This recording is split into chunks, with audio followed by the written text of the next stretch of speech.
For many, an impossible mission. For us, a dream to be fulfilled.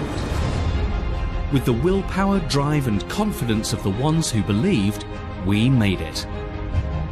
After all, what seemed impossible turned out to be possible.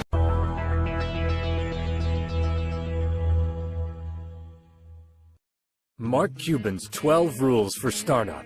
Billionaire entrepreneur Mark Cuban has added to the list of rules for starting your own business. Mark's rules aren't just for company founders, but for those who are considering going to work for them as well. 1. Don't start a company unless it's an obsession or something you love. 2. If you have an exit strategy, it's not an obsession. 3. Hire people who you think will love working there. 4. Sales will cure all. Know how your company will make money and how you will actually make sales. 5. Know your core competencies and focus on being great at them. Pay up for people in your core competencies. Get the best. 6. An espresso machine? Are you kidding me? Coffee is for closers. There are 24 hours in a day, and if people like their jobs, they'll find ways to use as much of it as possible to do their jobs. 7.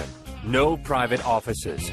Open office spaces keep everyone in tune with what's going on and keep the energy up.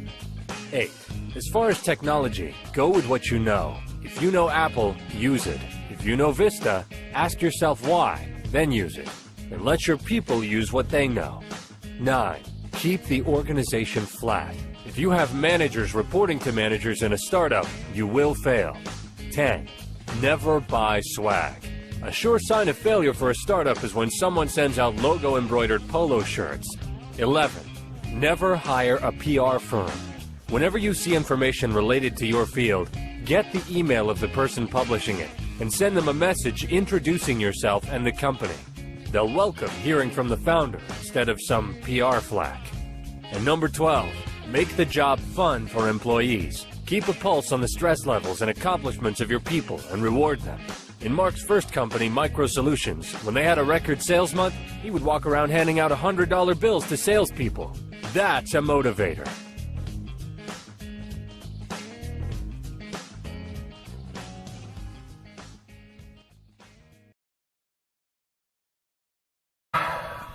I had a job out of college working for a bank for a short period of time, Mellon Bank, and I decided to, well, first, it might have been Inc. magazine, this is way back when, but there was an article about changing something in how you deduct how you save Social Security from employees' paychecks. And I literally hadn't been working there for 3 weeks.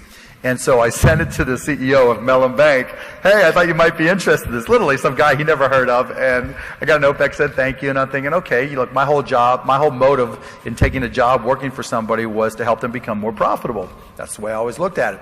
And then I started a rookies club where I reached out to some executives and all the people who had started at the same time at Mellon Bank. We'd all go out and get a drink and we'd get this executive to start.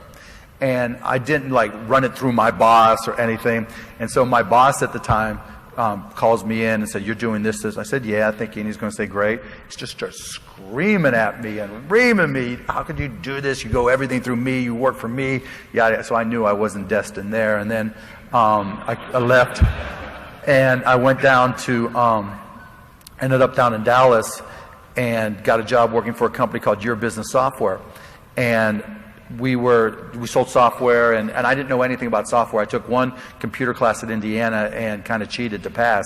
But not that I condone that, but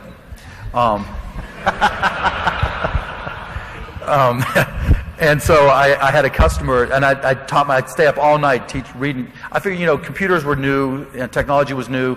This technology was new, so nobody had a head start on me because it was changing so rapidly like it is today that if I just put in the time, I can learn as much as anybody else.